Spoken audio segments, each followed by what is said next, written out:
Welcome back. You're watching WION The World is One. Thanks for staying with us. And this is Speed News. Let's start.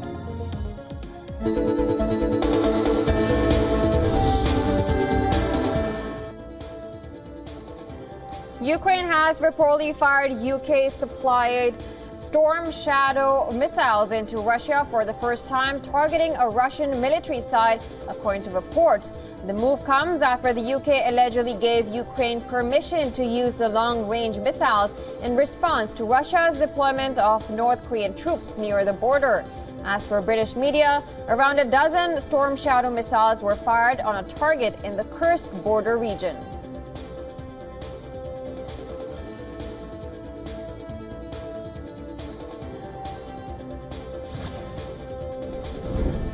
Syrian Defense Ministry has reported that Israeli airstrikes on the city of Palmyra have resulted in at least 36 deaths and over 50 injuries.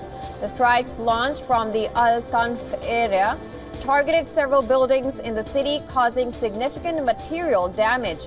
Israel has significantly increased its strikes in Syria since the start of its conflict with Gaza on October 7, 2023, primarily targeting the Syrian army and Iran-backed groups. This escalation is linked to heightened tensions with Hezbollah.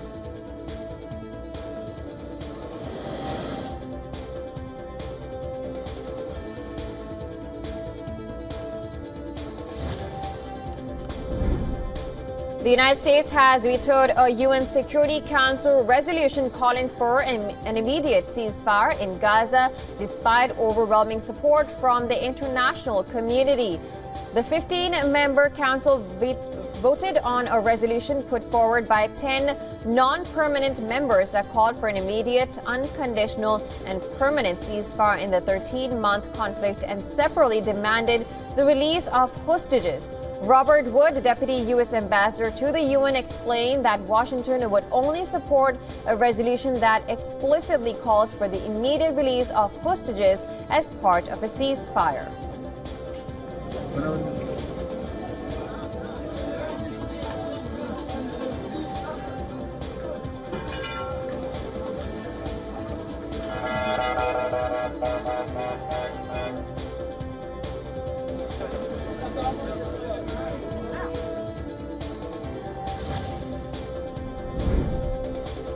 Nick Begich has emerged victorious in Alaska's U.S. House race, defeating incumbent Democratic Representative Mary Peltola.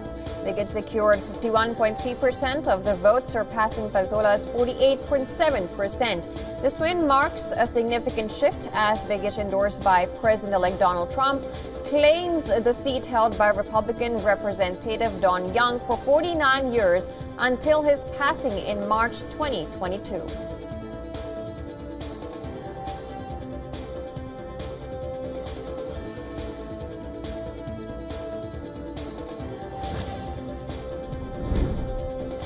Venezuelan President Nicolas Maduro lambasted a U.S. bill in Congress that seeks to toughen sanctions against the South American country, dubbed the Bolivar Law in reference to South American independence hero Simon Bolivar. It was approved by the U.S. House of Representatives. The bill includes hundreds of measures that hampers relations with Venezuela.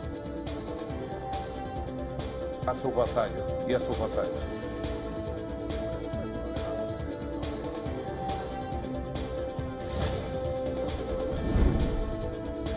Uruguay's ruling party presidential hopeful Alvaro Delgado has ended his campaign in Montevideo, pledging to be open to dialogue and agreements if he wins Sunday's runoff election. Delgado secured his position in the second round after winning 26.9% of the votes in the first round. Although polls favor his opponent, Yamandou Orsi, the second round is forecasted to be a tight race. Presenting himself as a candidate of continuity and stability, Delgado aims to further the current government's free trade agreement goals, including a potential one with China. He's also seeking to maintain low taxes and intensify the fight against organized crime.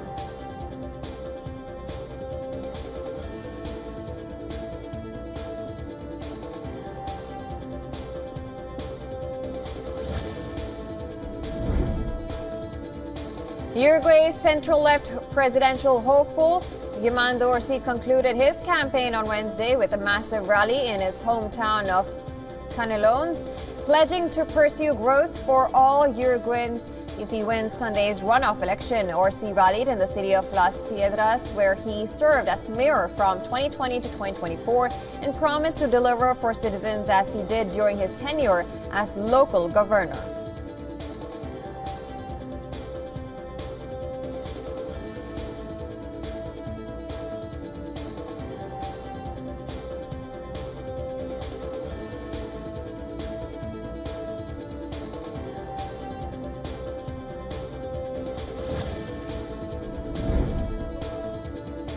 Mexico marks the 114th anniversary of the revolution with a massive downtown parade in the capital that paid special tribute to women's participation in the armed forces. Thousands of Mexicans dressed in revolutionary attire paraded along Reforma Avenue, one of Mexico City's main streets, towards the Zocalo Square in front of the National Palace, where President Claudia Sheinbaum addressed attendees. Participants reenacted battles from the revolutionary struggle during the parade. November 20th marks the anniversary of the start of the 1910-1917 Mexico Revolution, when Mexican people took up their arms against the Porfirio Diaz regime. Mexico's Revolution Day is celebrated in Mexico as an official holiday.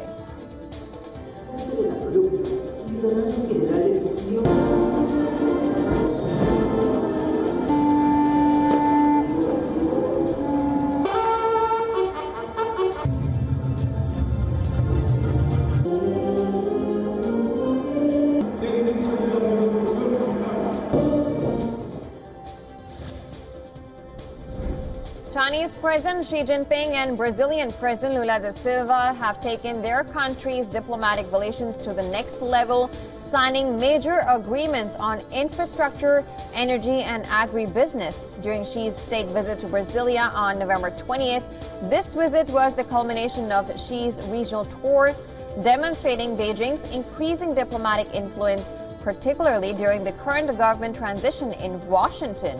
The significant development marks the 50th anniversary of China-Brazil diplomatic relations, which have grown steadily over the past 5 decades.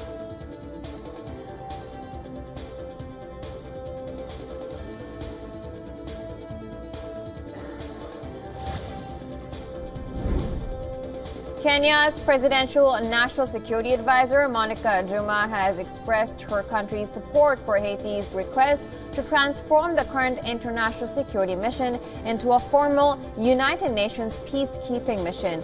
Speaking at a UN Security Council meeting, Juma emphasized that a formal peacekeeping mission would bring much-needed resources to tackle Haiti's escalating gang conflict.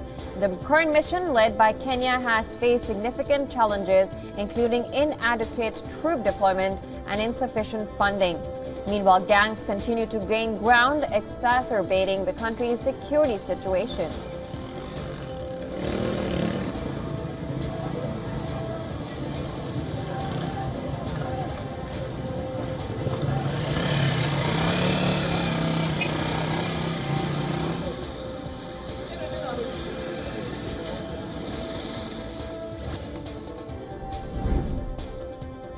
Sheikh Tamim bin Hamad Al Thani, the Emir of Qatar, was warmly received by Colombian President Gustavo Petro on Wednesday, marking a significant moment in the two nations' bilateral relations.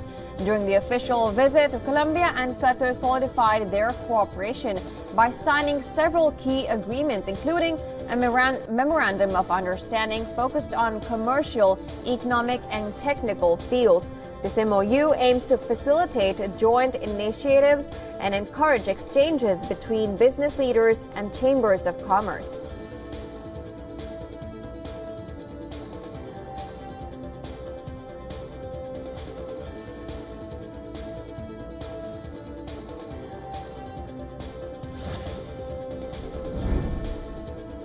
Mali's Prime Minister Choguel Maïga abruptly fired by the country's ruling junta.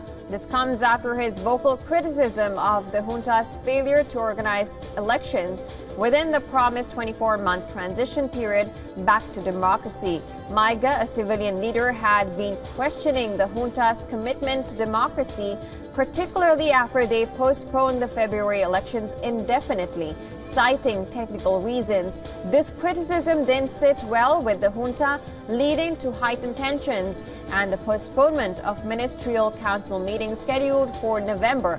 Maiga's removal marks a significant development in Mali's tumultuous political landscape, which has seen successive coups in 2020 and 2021.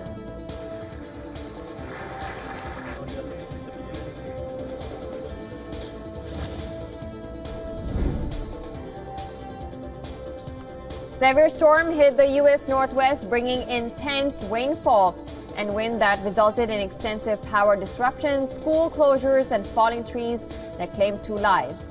The Weather Prediction Center issued warnings for excessive rainfall and hurricane-force winds as strong atmospheric river, a large plume of moisture, affected the region.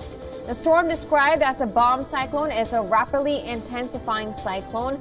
The storm, with tropical storm force winds of 80 km per hour, knocked out electricity to more than 600,000 homes and businesses in Washington, Southwest Oregon, and North California. Sophie, we'll figure this out. Thank you so much. Thank you.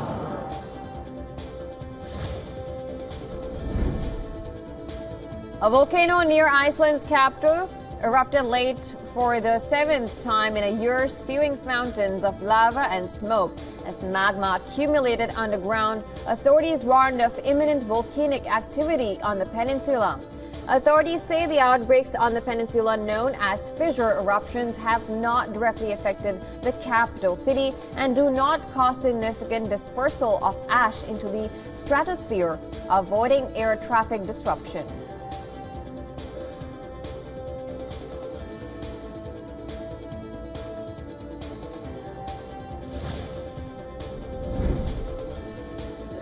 U.S. prosecutors have charged 5 suspected members of Scattered Spider, which is a hacking group accused of targeting dozens of U.S. companies to steal data and cryptocurrency. According to Los Angeles attorney Martin Estrada, the group used phishing tactics by sending fake text messages to employees claiming their accounts were at risk. These messages tricked victims into sharing login credentials, which the hackers allegedly used to access corporate systems and personal cryptocurrency accounts. The accused, believed to be in their early teens to early 20s at this time, reportedly targeted at least 12 companies in industries like gaming, telecom, and cryptocurrency, as well as hundreds of thousands of individual users.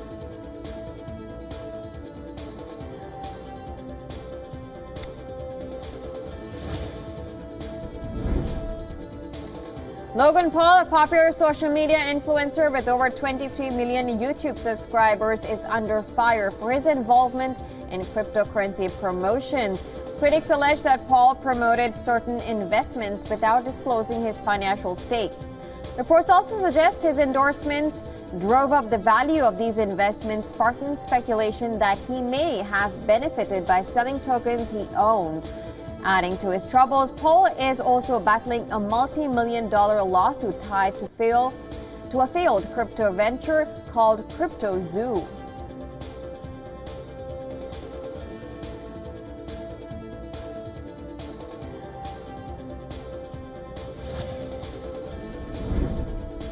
The Australian government has clarified that it will not require social media users to share personal information with tech companies as part of its effort to ban children under 16 from social media platforms. Communications Minister Michelle Rowland has announced plans to introduce legislation holding platforms accountable for preventing access by underage users. Once passed, companies will have 1 year to implement these measures or face fines of up to $33 million.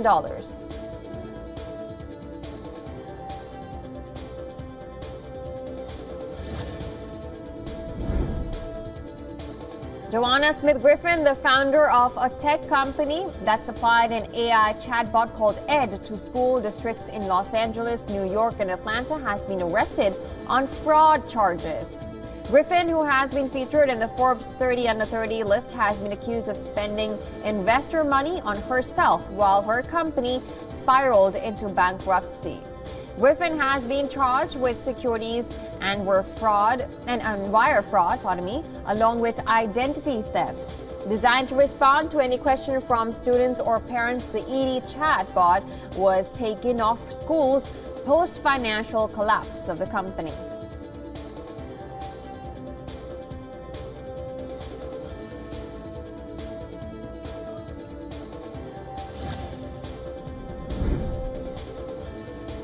New York's federal grand jury charged Gautam Adani and several executives on allegations of bribery, which they reportedly paid to Indian government officials, which they kept hidden from American investors.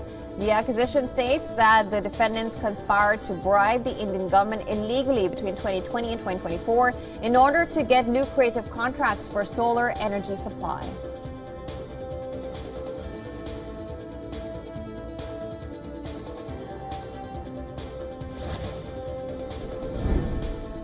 Asian markets are mixed as another blockbuster earnings from chip titan Nvidia smashed forecasts but still left investors disappointed, while sentiment is also being swayed by geopolitical concerns. Meanwhile, Bitcoin hit an all-time peak above $95,000 as it continues its run towards $100,000. All eyes had been on the release from investors' favorite Nvidia, which has been at the forefront of a global tech surge linked to artificial intelligence. However, observers said investors had been hoping for an even bigger blowout report, with Bloomberg saying some had been hoping for sales of as much as $41 billion. And this led to mixed reactions with Tokyo, Hong Kong, Shanghai, Sydney, Taipei, and Manila in negative territory, while Singapore, Seoul, Wellington, and Jakarta slipped.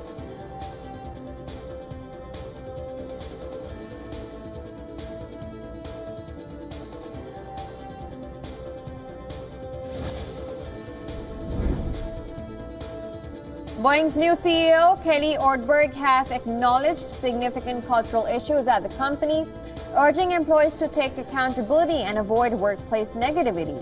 Addressing workers, Ortberg highlighted challenges including the recent Seattle area strike, which idled 33,000 workers, and concerns over trade tensions with China that could impact Boeing's business. The company is also grappling with fallout from a 737 MAX incident, space setbacks, and unprofitable defense contracts. Ortberg reiterated the need for a cultural shift to rebuild trust and stability. This is alongside plans to cut Boeing's global workforce by 10% in the coming months.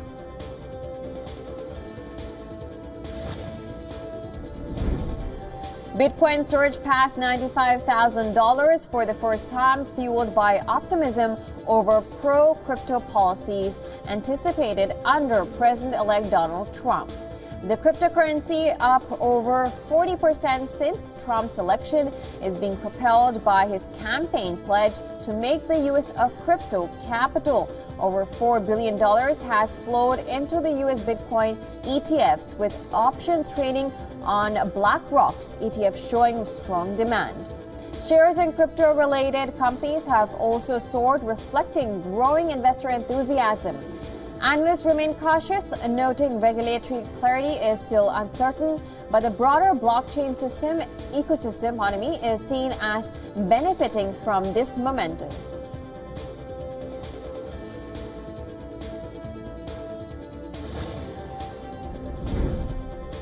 Nvidia's latest revenue forecast falls short of Wall Street expectations, raising concerns about the AI boom's momentum. However, demand for Nvidia's advanced chip remains robust, far outstripping supply due to manufacturing bottlenecks at Taiwan Semiconductor or Manufacturing Company. Challenges include supply chain constraints and complex packaging process for its flagship Blackwell chip. A design flaw earlier this year reduced production yields, though Nvidia has since resolved the issue. Analysts predict the supply-demand gap will persist through 2025, emphasizing the continued dominance of NVIDIA in the AI chip market despite temporary setbacks.